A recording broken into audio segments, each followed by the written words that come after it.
Oke, selamat siang. Berjumpa kembali dengan Mas Bro Tegal dengan semangat memberikan info-info kalian untuk kalian tentang PP Coin. Kita bukan mencari banyaknya koin-koin koleksi yang kita punya, tapi di koleksi koin-koin yang amburadul, meme koin yang rankingnya ratusan ribuan. Buat apa? Kita sama juga ya menimbun sampah-sampah yang suatu saat akan menjadi busuk. Tetap semangat. Koin-koin pilihan kita nggak terlalu banyak koin, karena banyak info-info di saat bull market yang segera akan terjadi mungkin September. Hanya beberapa koin yang akan pump, yang punya fundamental, yang lagi hip, yang kuat holdernya. Oke, perlu saya sampaikan di sini, nggak perlu diragukan koin PP, tapi kalian tetap dior, riset sendiri, risiko masing-masing dalam bermain kripto berisiko tinggi. Bisa cuan dadakan, bisa icik liwir, ondalande lari kawar kiwir, disorakin anak-anak nggak pakai celana gara-gara stres gila, habis rungkat main kripto dengan main judi lepret, buy up ataupun down, dihajar habis-habisan. Begitu kejam anomali market ini. Hati-hati. 2 hari kemarin dihantam 8 triliun posisi long, dimakan Mbak Katram. Paus-paus yang makan. Kemudian di kemarin 100 dolar US, 100 juta dolar. Gila ya, 100 juta US dollar, uangnya sabur-kabur gitu, ngitungnya pusing ya. Tetap semangat, menjadi orang yang konsisten, menjadi orang yang cerdas, menjadi orang yang sabar, rezeki gak akan kemana. Saya yakin PP untuk ATH baru kecil, icik lewir ya. Apaan di saat bull market naik kok semua ATH baru PP itu tinggal 1 kali lipat, masa nggak sampai? Nyusruk kalau nggak sampai ya, mending kita ngeslot ya. Maaf ya, bercanda ya. Saya yakin PP untuk mencapai ATH baru sudah di depan mata kita kawan-kawan. Ya, jangan ngasal koin. Apa yang menjadi landasannya? Tidak ada koin sebaik meme coin PP dengan desentralisasinya yang murni tanpa filter. Pengembangnya sudah goodbye, nggak ngurusin koin PP lagi. Mau muncrat, mau longsor, urusan komunitas. Ini yang mantap, tidak ikut campur depnya. Kalau depnya masih pegang banyak, seperti koin Libra yang kena kasus dulu, koin macam-macam banyak. Ya ada, pokoknya banyak ngeri. Itu kalau depnya masih pegang banyak, tandanya curang, mencuri, akal-akalan, bisa menjual habis-habisan ya. Itu sudah sering terjadi ya, macam hal banyak di dalam kripto. Hati-hati, harus jeli. Tapi untuk PP ini depnya sudah tidak megang koin, mantap ya. Koinnya beredar semua. Ini yang displasi ini hanya 2. Menurut saya omong kosong. Ini yang lain-lain kan baru berusaha. Ya tapi ya nggak tahu perusahaannya 5 tahun ataupun 50 tahun ke depan. Tapi untuk PP dan PTC yang sudah terdesentralisasi murni, inilah koin meme PP serius bisa menjadi rajanya meme coin. PTC-nya meme coin. Coba kita ingat-ingat dari zaman Bahola, dari zaman Londo, ya ada nggak meme coin yang sampai masuk di top CMC rankingnya 14 top CMC dan market capnya di atas 140 triliun? Belum ada, hanya 3. 1 Dogecoin, kedua Shiba Inu, ketiga inilah yang lagi saya bicarakan, PP. Sangat kuat bertahan, 1 holder, 2 paus, 3 paus minggir dari PP. Ada paus-paus yang lain yang siap masuk untuk buy PP.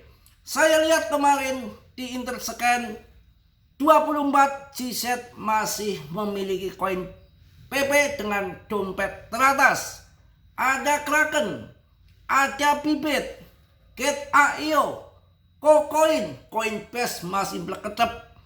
Saya cek itu di ranking besar 10 pemegang PP belum masuk Coinbase. Apakah ini nanti akan beli di harga pucuk? Bisa jadi. Pesan saya, kalian jangan cari koin-koin yang sudah terbang tinggi. Itu kalian akan menyangkutkan diri Anda. Cari koin-koin yang prospek, punya fundamental, dan kemudian real project. Dicarikan ETH yang belum terbang tinggi, yang biasanya SRP, kemudian Polygon, Cardano. Itu walaupun Cardano gak di jaringan ETH blockchain sendiri, itu termasuk ETH versi murahnya Asia atau Cardano.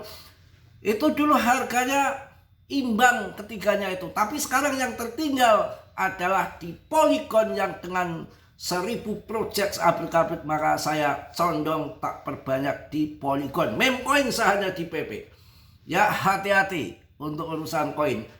Mantap tentunya. Saya yakin kemungkinan September, mudah-mudahan ini Jumat ada pidato Powell, mudah-mudahan nggak keluar racun tikus tapi keluar madu. Kalau di sana hari Jumat, berarti di sana hari ini masih Kamis, mungkin dini hari ataupun besok sore kita sudah bisa melihat apakah dopis ataukah racun. Kita tetap santai. Karena masih ada jurus yang kedua, September ada stimulus 2, sekian triliun dari Cina yang sudah positif. Itu sama dampaknya besarnya seperti pemangkasan suku bunga. Jumat berkah untuk kalian pemain kripto. Jangan bermental tempe mendoan ya. Kita harus bermental baja. Menurut saya seperti itu ya. Ini kita akan kasih sedikit untuk kalian yang ada istilah-istilah apa yang dinamakan dalam kripto itu kadang-kadang suka salah kaprah.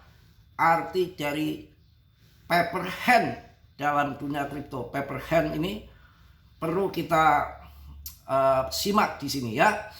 Dalam dunia cryptocurrency, istilah paper hands kerap muncul di forum investor, terutama saat harga aset digital mengalami penurunan gratis.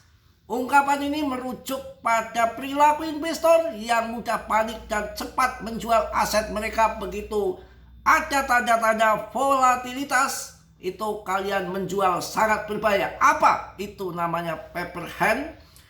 Menurut saya bahwa yang namanya paper hand ini adalah istilah selang yang ditunjukkan untuk investor yang terlalu cepat menyerah karena takut kehilangan uang. Mereka dianggap terlipat seperti kertas saat menghadapi tekanan kecil sehingga menjual aset sebelum potensi keuntungannya jangka panjang yang mungkin akan terbukti cuan luber. Secara negatif, julukan ini sering digunakan untuk menggambarkan kelemahan psikologis investor. Oh, begitu ya. Jadi jangan mudah menyerah. Biasanya terjadi pada investor pemula, biasanya paling rentan disebut paper hands. Hal ini karena mereka cenderung risk averse atau tidak siap menghadapi gejolak pasar yang memang biasa terjun di dunia cryptocurrency dan ujung-ujungnya nanti akan pump kembali. Jika jumlah investor tipe ini cukup besar, ini bisa mempengaruhi harga menjadi turun. Kapan di mana istilah kita harus mengamati ini dengan baik. Cara menganalisanya kita harus betul-betul jangan sampai kita kena kasus ini. Istilah ini digunakan sebagai bentuk dorongan agar investor tidak menjual aset mereka terlalu cepat. Ya, penulis ini menekankan penting setiap investor untuk setiap melakukan hasil jual dengan untung besar. Jangan sedikit-sedikit untung kecil dijual. Begitu kawan ya. Pokoknya kita harus semangat. Yang namanya Amanda mengingatkan pepatah lama di Wall Street yang namanya hold you winner, sell you loser. Maksudnya apa? Di sini Jangan buru-buru menjual aset yang naik hanya untuk keuntungan kecil dan segera lepas aset yang sudah tidak sesuai dengan analisa awal. Ya, namun tidak ada strategi yang sempurna. Setiap keputusan investasi memiliki biaya peluang, karena itu investor disarankan untuk memahami profil resiko pribadi, membuat rencana investasi yang lebih jelas serta tidak terlalu mudah dipengaruhi oleh hype atau rumor pasar ya. Jadi boleh rumor pasar, boleh hype, tapi harus dibuktikan dengan data. Ada nggak sepanjang sejarah GZ adopsi meme coin buat opo PTC bejibun sekali jual 2 miliar ya. Ada BNB tinggal cetak harganya 13 juta, Ethereumnya kenceng. Kalau si Vitalik meme coin cuma memang dia punya banyak, tapi dia nggak membeli, dapat hadiah upeti dari orang-orang yang loyal, dep yang sama loyal sama Vitalik. Ketika membuat meme coin di jaringannya, memberikan upeti meme coin sama si Vitalik, dan sering kita terdengar bahwa Vitalik jual meme coin itu. Tapi untuk PP garing jengking, Vitalik gigit jari. PP itu gak ada pra penjualan, gak ada pre-sale, gak ada airdrop. Vitalik pun gagal total, gak dapat upeti. Pernah dengar kan Vitalik ikut membeli PP karena dia garing, tidak dapat hadiah dari jebnya PP. Ini sangat menarik. Kita hati-hati, tidak boleh mencari hip coin sesaat, akan tetapi lihat-lihat data boleh, dan untuk waktu jangka tertentu. Umpamanya koin PP hipnya sampai akhir tahun ya, kita akhir tahun harus jual. Kemudian ada news besar lagi, wah jadi BTC-nya meme coin ini akan bermasa panjang ini PP. Ya kita nanti saat ngeber kita masuk lagi. Ya, karena saya yakin PP ini akan bermasa panjang. Kemudian yang perlu kalian perhatikan, jangan terlalu banyak mendengar berita newsnya nggak jelas. Kita harus pakai hati nurani, pakai pikiran yang cerdas. BTC dikatakan akan drop sampai 50.000, 70.000, 5.000 sekian. Dari dulu Fatfood begitu selalu ada.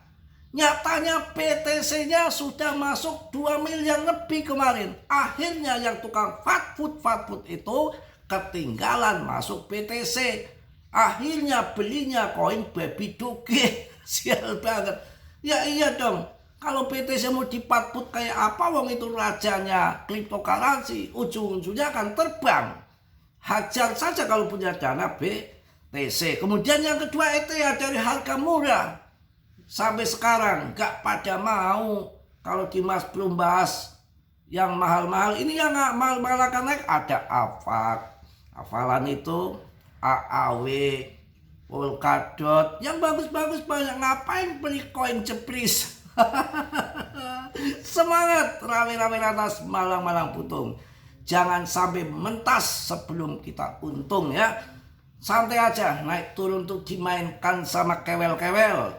Mau di pump sekarang bisa, mau dibanting nanti sore bisa. Semua kita ngikut market, bukan market yang ikut kita. Akan tetapi untuk PP holdernya terkuat, komunitasnya terjos, market cap-nya terbesar. Di situ untuk meme coin ya, ada GZ Binance, ada Katram, ada macam-macam. Nanti Putin ini saya kasih pengaruh ini, Putin ini bermasuk ya. Semangat bercanda kawan ya. Tetap yakin. Ya, jangan kita mental gembus.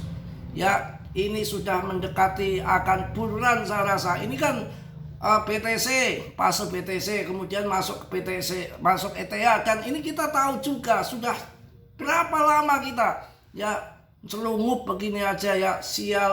4 tahun siklusnya, masa kita nggak pam akhir tahun ini? Wah kacau kalau nggak pam. Ini BTC udah naik, ETH udah naik. Nah ini tinggal menunggu altcoin, masa nggak terbang? Mau jadi apa ondel-ondel? Ah kacau kalau ondel-ondel mau mereka dagang cilok. Kalau Mas Bro sudah biasa ngarit ya. Benar-benar ya, harus semangat, harus yakin ya. Saya rasa PP itu udah nggak turun lagi di 0,17, ditahan di situ rate-nya sama Bandar. Ya kalau dibanting ke bawah ya seneng yang main masang short, dibanting diangkat ke atas ya seneng yang main long, pasti akan disikat habis dulu, market bersih baru dipam ke atas. Oke, mohon maaf banyak kelepotan, banyak pokoknya ontolonyot ya. Apa adanya aja di sini, yang pahit saya katakan pahit, manis saya katakan manis. Tetap semangat, jangan mental ECRB, dan tentunya kita harus dalam investasi yang masukkan untuk invest kita harus sekian persen saja dari bandatunya kita, jangan semua masukkan ke diinvestasikan, maka nanti kalau terjadi terjungkal kalian habis-habisan dan psikis kalian nggak terjaga. Jadi kalau punya uang ya sebagian aja yang diinvestkan karena kita uang kecil. Kalau yang uang besar ya cukup, sebetulnya cukup 10% dari harta benda kita. Jangan semua diinvestasikan. Ya investasi satu istri aja udah pusing, masa 5 istri. Oke, mungkin itu aja, cuma berkah untuk semangat kalian ya. Pokoknya kita goyang dompet bareng-bareng, banyak teman, banyak sahabat juga. Kita nggak sendiri dalam main PP, ternyata holdernya juga banyak ya, baik dari Indo ataupun di luar negeri sana. Pokoknya rame-rame ya, kita newsroom bareng, cuan bareng, begitu aja ya. Ucapan Mas Bro, jangan ditelan mentah-mentah. Dalam dunia kripto berisiko tinggi, bisa cuan dadakan ataupun hancur mendadak ya. Saran saya harus tetap waspada, hati-hati, riset sendiri, dan Mas Bro tidak bertanggung jawab atas kerugian kalian. Enak saja kalau kalian cuan diam-diam. Mungkin itu aja ya yang saya sampaikan, mohon maaf. Mas Bro tentunya manusia biasa seperti Anda, nggak sempurna. Yang sempurna hanya milik Allah Subhanahu wa Ta'ala. Yang positif kalian ambil, yang buruk kalian tendang. Kiranya sudilah yang belum subscribe untuk mensubscribe, yang sudah Mas Bro ucapkan banyak-banyak terima kasih. Salam dari Tegal Mas Bro. Assalamualaikum warahmatullahi wabarakatuh. PP tetap yang terbaik. Cos.